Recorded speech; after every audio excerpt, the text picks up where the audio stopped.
Technology రంగంలో విప్లవాత్మకమైన మార్పులు చోటు చేసుకుంటున్నాయి. ప్రస్తుతం టెక్ రంగంలో ఏఐ కీలక పాత్ర పోషిస్తోంది. త్వరలోనే అన్ని రంగాల్లో ఆర్టిఫిషియల్ ఇంటెలిజెన్స్ ప్రవేశించబోతోంది. అలాగే యుద్ధ రంగంలో కూడా ఆర్టిఫిషియల్ ఇంటెలిజెన్స్ డ్రోన్లు రాబోతున్నాయి. అయితే టెక్నాలజీ రంగంలో ఇండియా ఎలాగూ దూసుకుపోతుంది.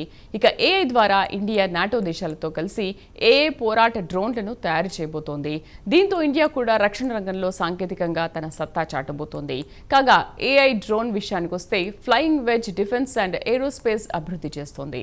ఈ డ్రోన్ కు కాలభైరవ అని పేరు పెట్టారు. పోర్చుగల్లో దీన్ని తయారు చేయనున్నారు. యుద్ధ రంగంలో ఇండియా కూడా ఏఐ డ్రోన్ల ద్వారా గగనతలంలో తన సత్తా చాటబోతోంది. గ్లోబల్ మిలిటరీ రంగంలో ఇండియా నూతన అధ్యాయానికి శ్రీకారం చుట్టబోతోంది. మరి కొత్త ఏఐ డ్రోన్ గురించి మరింత సమాచారం తెలుసుకుందాం.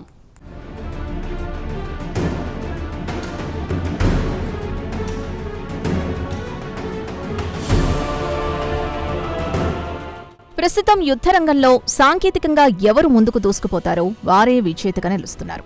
అయితే టెక్నాలజీ రంగంలో ఆర్టిఫిషియల్ ఇంటెలిజెన్స్ కీలక పాత్ర పోషిస్తున్న విషయం తెలిసిందే. అదే టెక్నాలజీని డ్రోన్ల తయారీలో కూడా విరివిగా వినియోగిస్తున్నారు. ఇక టెక్నాలజీ రంగంలో ఇండియా శరవేగంగా దూసుకుపోతున్న విషయం కూడా తెలిసిందే. బెంగళూరు ప్రధాన కార్యాలయంగా పనిచేసే ఫ్లయింగ్ వెజ్ డిఫెన్స్ ఏరోస్పేస్ అనే స్వతంత్ర సంస్థ ఈ యుద్ధ డ్రోన్లను పోర్చుగల్లో ఉత్పత్తి చేస్తోంది. ఏఐ ఆధారిత డ్రోన్లకు కాలభైరవ అని పేరు పెట్టారు. విదేశాల్లో ఉత్పత్తి చేస్తున్న ఈ డ్రోన్ల ద్వారా ఇండియా యుద్ధ రంగంలో కీలక పాత్ర పోషించనుంది. కాగా ఈ డ్రోన్లు నిఘాతో పాటు గూఢచార సమాచారాన్ని సేకరించడం, ఖచ్చితమైన టార్గెట్పై దాడులు చేయడానికి రూపొందించారు. ప్రస్తుతం ప్రతి దేశం సొంతంగా డ్రోన్లను తయారు చేసుకుంటున్నాయి. రష్యా యుద్ధంలో యుక్రెయిన్ భారీ ఎత్తున డ్రోన్లను తయారు చేసి మాస్కోపై విచ్చలవిడిగా దాడి చేసి అక్కడి ఆయిల్ ప్లాంట్లను ధ్వంసం చేస్తున్నాయి. తాజాగా యుక్రెయిన్ రష్యాపై వేల సంఖ్యలో డ్రోన్లతో దాడులు చేసి భారీ నష్టాన్ని కలిగించింది.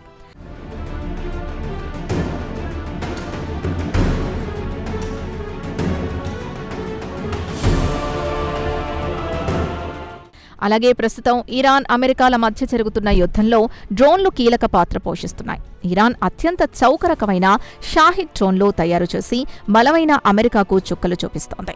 మిలియన్ల కొద్దీ డాలర్ల విలువ చేసే అమెరికా యుద్ధ విమానాల్ని డ్రోన్ల ద్వారా ధ్వంసం చేసి ట్రంప్ని గడగడా వణికిస్తోంది. ఇరాన్ షాహిద్ అనే డ్రోన్లను తయారు చేసి అమెరికాతో పాటు గల్ఫ్ దేశాలపై దాడులు చేస్తూ గల్ఫ్ దేశాలకు భారీ నష్టాన్ని కలిగించింది. ఇక ఇండియా విషయానికొస్తే గతేడాది ఇదే మే నెలలో ఆపరేషన్ సింధూర్ సమయంలో పాకిస్తాన్పై విచ్చలవిడిగా డ్రోన్లతో దాడి చేసి పాకిస్తాన్ను కాళ్ల బేరానికి తెచ్చింది. ఇక ప్రస్తుతం ప్రపంచంలోని పలు దేశాల్లో యుద్ధాలు జరుగుతున్న విషయం తెలిసిందే. కాబట్టి ప్రతి దేశం తమ దేశాన్ని రక్షించుకోవడానికి సొంతంగా ఆయుధాలు సమకూర్చుకుంటోంది. ఇక ఇండియా విషయానికొస్తే పొరుగున ఉన్న పాకిస్తాన్, చైనాలతో ప్రమాదం పొంచి ఉన్న విషయం తెలిసిందే. దీంతో ఇండియా రక్షణ బడ్జెట్ను పెంచింది. అలాగే సొంతంగా యుద్ధ విమానాలు, డ్రోన్లను తయారీకి అత్యధిక ప్రాధాన్యత ఇస్తోంది. తయారు చేయడమే కాకుండా ఇతర దేశాలకు విక్రయిస్తోంది. కేవలం ప్రభుత్వ రంగమే కాకుండా ప్రైవేట్ కంపెనీలను కూడా డ్రోన్లు తయారు చేయడానికి అనుమతించింది.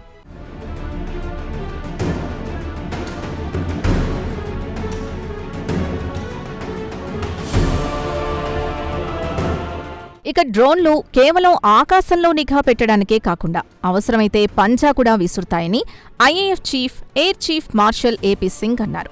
మానవరహిత ఏరియర్ డ్రోన్లు ఇక కేవలం నిఘా కోసమే కాకుండా యుద్ధరంగంలో కీలక పాత్ర పోషించబోతున్నాయన్నారు. ప్రస్తుతం ఆధునిక యుద్ధరంగంలో మానవరహిత వ్యవస్థ కీలక పాత్ర పోషించబోతున్నాయి. అవసరమై శత్రువులపై దాడులు చేయడానికి కూడా వీటిని వినియోగించవచ్చునని సింగ్ అన్నారు. ఆయన గత వారాంతంలో మానవరహిత ఏరియల్ సిస్టమ్కు సంబంధించి జాయింట్ సెమినార్ అండ్ ఎగ్జిబిషన్లో ఈ విషయం గురించి మాట్లాడారు. ఈ కార్యక్రమాన్ని centre for aerospace, power and strategic studies and Indian military review నిర్వహించింది. కాగా సింగ్ మాట్లాడుతూ గతేడాది ఆపరేషన్ సింధూర్లో ఏఐ డ్రోన్లను వాడామని, అలాగే ప్రస్తుతం జరుగుతున్న యుద్ధాల్లో విచ్చలవిడిగా ఈ డ్రోన్లను వినియోగిస్తున్నారని సింగ్ వివరించారు.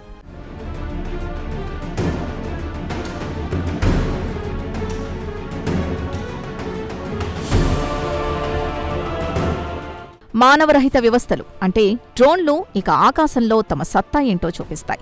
సాంప్రదాయ ఎయిర్ ఫేర్తో పాటు దానికి అదనంగా ఇక డ్రోన్ల ఆపరేషన్స్ కూడా జరుగుతాయి. ఇక గగనతల యుద్ధంలో కూడా శరవేగంగా మార్పులు చోటు చేసుకుంటున్నాయన్నారు. ఇక సింగ్ ఈ మానవరహిత యుద్ధ వ్యవస్థను పిల్లి ఎలుక ఆటగా సంబోధించారు. కాగా డ్రోన్ టెక్నాలజీ మరింత విస్తరించాలన్నారు. దీంతో రక్షణ రంగం మరింత బలపడుతుంది అన్నారు. కాగా ఇది ఎల్లప్పుడూ బలాబలానికి మధ్య పోరాటంలా కాకుండా బలానికి రక్షణకు మధ్య పోరాటంగా, అలాగే రక్షణకు బలానికి మధ్య పోరాటంగా ఉండాలని ఆయన సూచించారు. కాగా గతేడాది పాకిస్తాన్తో జరిగిన ఆపరేషన్ సింధూర్ మన డ్రోన్లు ఇండియా మెరుగైన పనితీరును కనబర్చిందన్నారు. ఇండియాకు చెందిన పలు విభాగాల డిఫెన్స్ సిస్టమ్స్తో కలిసి ఏఐ డ్రోన్ల నుంచి మంచి పనితీరును రాబట్టాయన్నారు. అయితే మన ఏఐ డ్రోన్లు ఏవీ కూడా నిర్దేశిత లక్ష్యాల్ని ఛేదించలేకపోయాయని సింగ్ చెప్పారు.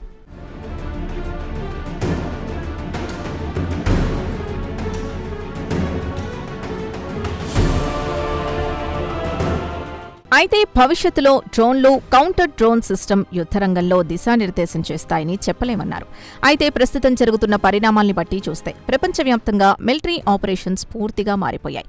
డ్రోన్ల ద్వారా కానీ ఆధునిక సాంకేతిక యుద్ధ తంత్రం ద్వారా ప్రాణ నష్టం తగ్గుతుందని, అలాగే ఈ డ్రోన్లను తయారు చేయడం చాలా చౌకని ఆయన వివరించారు. అందువల్లే ప్రస్తుతం జరుగుతున్న యుద్ధంలో ప్రతి దేశం డ్రోన్లను విచ్చలవిడిగా వాడుతున్నాయన్నారు. కాగా ప్రస్తుతం యూఏఎస్ గురించి పెద్ద ఎత్తున చర్చ జరుగుతోంది. అయితే అదే యుఎస్లో ఇతర రంగాల గురించి పెద్దగా చర్చ జరగడం లేదు. అయితే ప్రస్తుతం మనం రోబోటిక్ వార్ వైపు పయనిస్తున్నాం. యుద్ధరంగంలో మనుషులు ప్రాణాల్ని కాపాడడానికి రోబోలపై ఫోకస్ పెడుతున్నామన్నారు సింగ్. ప్రతి ఒక్కరూ ఆ దిశగా పనిచేస్తున్నారు. కాగా యుద్ధరంగంలో ఇండియా కూడా వినూత్నమైన ఆవిష్కరణకు తెరతీస్తోంది. ఇక తాజాగా పోర్చుగల్లో ఏఐ డ్రోన్లను ఉత్పత్తి చేయబోతోందన్నారు సింగ్.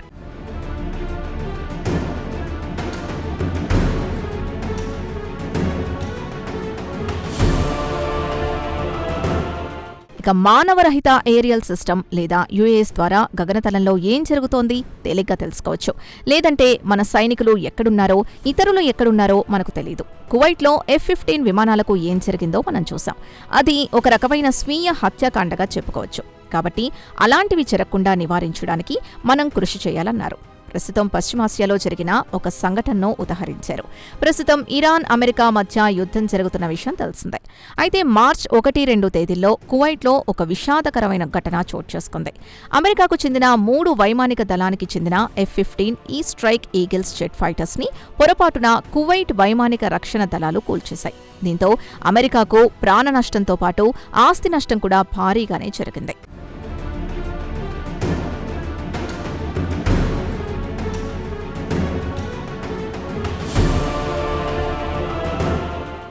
రాబోయే రోజుల్లో ఏఐ డ్రోన్లు కీలక పాత్ర పోషించనున్నాయి. ప్రస్తుతం కూడా ఏఐ డ్రోన్లు అత్యంత కీలక పాత్ర పోషిస్తున్నాయని, భవిష్యత్తు గురించి కాకుండా ఈ రోజు కూడా అత్యవసరమే అని ఎయిర్ చీఫ్ మార్షల్ వివరించారు.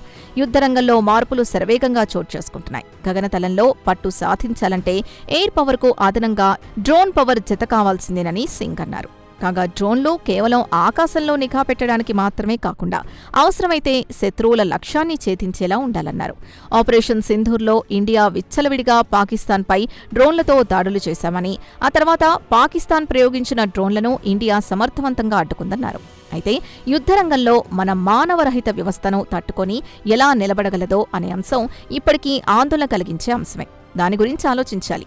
యుద్ధంలో మన యుఎస్ వ్యవస్థను నిలదొక్కునేలా చేయడంపై ఫోకస్ పెట్టాలన్నారు ఎయిర్ మార్షల్ సింగ్.